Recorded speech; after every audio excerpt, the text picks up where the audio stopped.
दरम्यान ही थेट दृश्य आपण पाहतोय। अर्चना पाटील यांचा राष्ट्रवादी काँग्रेस पक्ष अजित पवार यांच्या राष्ट्रवादी काँग्रेस पक्षामध्ये जाहीर प्रवेश होतोय।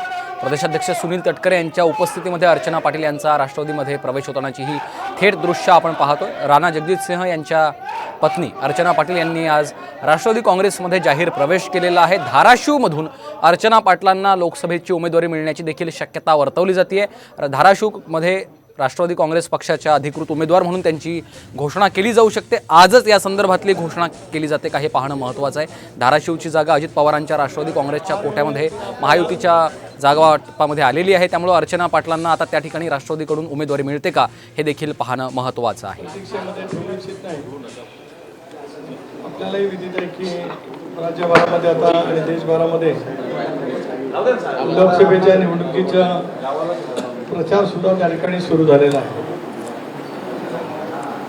राज्यामध्ये सुद्धा महायुतीचे उमेदवार पहिला टप्पा, दुसरा टप्पा, तिसरा टप्प्यातील सुद्धा भारतीय जनता पक्ष असेल, मुख्यमंत्र्यांच्या नेतृत्वाखाली शिवसेना पक्ष असेल, राष्ट्रवादी काँग्रेस पक्षाने सुद्धा पहिल्या टप्प्यातील उमेदवार हे जाहीर केलेले आहेत।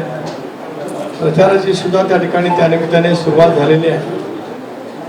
आजही राष्ट्रवादी काँग्रेस पक्षाच्या वतीमध्ये सर्वोच्च न्यायालयामध्ये एक याचिका त्या ठिकाणी किंवा विनंती अर्ज त्या ठिकाणी होता आणि प्रामुख्याने घड्याळ चिन्ह वापराच्या संदर्भामध्ये मी गेले तास 2 तास वेगवेगळ्या वाहिन्यांच्या वरती किंवा काही ज्यांची मनोवृत्ती अतिशय ढासळलेली आहे अशांची सुद्धा वक्तव्य त्या ठिकाणी ऐकली की सर्वोच्च न्यायालयाच्या निकालामध्ये वगैरे असं वगैरे म्हणण्यात आलेलं आहे। सर्वोच्च न्यायालयामध्ये निकालामध्ये यापूर्वी जो निकाल दिलेला होता की राष्ट्रवादी काँग्रेस पक्ष अजितदादांच्या नेतृत्वाखालीच राहील, घड्याळाचं चिन्ह वापराच्या पूर्वी एक आम्ही जाहिरात त्या ठिकाणी द्यावी, त्याप्रमाणे आम्ही जाहिरात वाहिन्यांच्या वरती आणि वर्तमानपत्रातून सुद्धा ठळकपणा त्या ठिकाणी दिली होती। सर्वोच्च न्यायालयाने हे नमूद केलेलं आहे त्या ठिकाणी की एक वाक्य त्या ठिकाणी खाली असावं की सर्वोच्च न्यायालयाच्या निकालाच्या अधीन राहावं। त्यामुळे तशाच पद्धतीचा निर्णय आजही त्या ठिकाणी झाला। या उलट तथाकथित स्वतःला शाहू फुले आंबेडकरांचे समर्थक म्हणणारे एकमेव जे व्यक्तिमत्व सतत नेहमी लोकांची दिशाभूल करत असतं, त्यांच्या ट्विटच्या बाबतीमध्ये सुद्धा सर्वोच्च न्यायालयाच्याकडून त्या ठिकाणी टीका टिप्पणी करण्यामध्ये आली।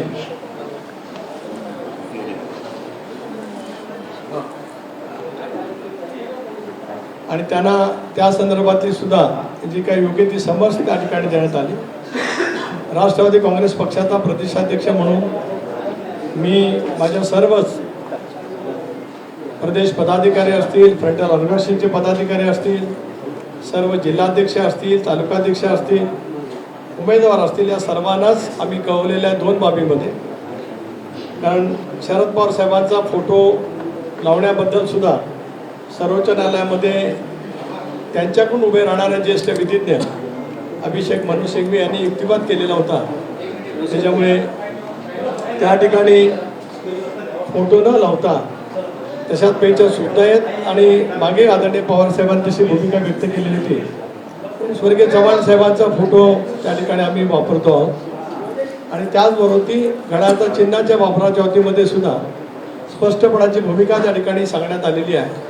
म्हणजे त्या दृष्टिकोनातून आता निवडणुकीच्या प्रचाराच्या या सगळ्याच्यामध्ये आम्ही आहोत। जाणीवपूर्वक संभ्रम निर्माण करण्याचा प्रयत्न मतदारांच्या मध्ये जो केला जातो आहे, तुम्ही म्हणजे जरा आता बाजूला तुम्ही आता बाजूला सर